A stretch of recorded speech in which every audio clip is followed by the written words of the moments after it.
Daniel chapter 1, verses 1 to 21. During the 3rd year of King Jehoiakim's reign in Judah, King Nebuchadnezzar of Babylon came to Jerusalem and besieged it. The Lord gave him victory over King Jehoiakim of Judah and permitted him to take some of the sacred objects from the temple of God. So Nebuchadnezzar took them back to the land of Babylonia and placed them in the treasure house of his God.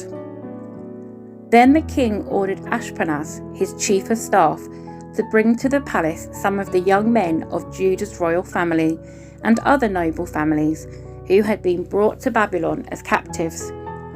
Select only strong, healthy and good-looking young men, he said.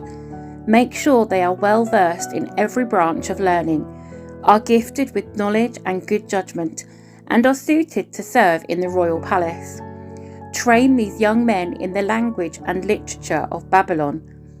The king assigned them a daily ration of food and wine from his own kitchens. They were to be trained for 3 years, and then they would enter the royal service. Daniel, Hananiah, Mishael, and Azariah were 4 of the young men chosen, all from the tribe of Judah. The chief of staff renamed them with these Babylonian names. Daniel was called Belteshazzar, Hananiah was called Shadrach, Mishael was called Meshach, Azariah was called Abednego.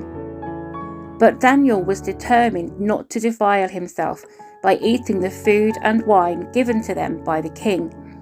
He asked the chief of staff for permission not to eat these unacceptable foods. Now God had given the chief of staff both respect and affection for Daniel.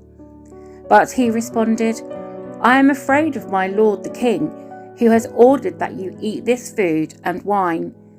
If you become pale and thin compared to the other youths your age, I am afraid the king will have me beheaded. Daniel spoke with the attendant who had been appointed by the chief of staff to look after Daniel, Hananiah, Mishael, and Azariah. Please test us for 10 days on a diet of vegetables and water, Daniel said. At the end of the 10 days, see how we look compared to the other young men who are eating the king's food. Then make your decision in light of what you see. The attendant agreed to Daniel's suggestion and tested them for 10 days. At the end of the 10 days, Daniel and his 3 friends looked healthier and better nourished than the young men who had been eating the food assigned by the king. So after that, the attendant fed them only vegetables instead of the food and wine provided for the others.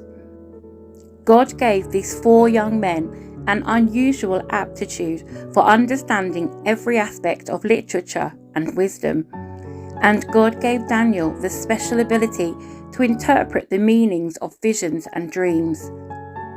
When the training period ordered by the king was completed, the chief of staff brought all the young men to King Nebuchadnezzar. The king talked with them, and no one impressed him as much as Daniel, Hananiah, Mishael, and Azariah. So they entered the royal service. Whenever the king consulted them in any matter requiring wisdom and balanced judgment, he found them 10 times more capable than any of the magicians and enchanters in his entire kingdom. Daniel remained in the royal service until the 1st year of the reign of King Cyrus.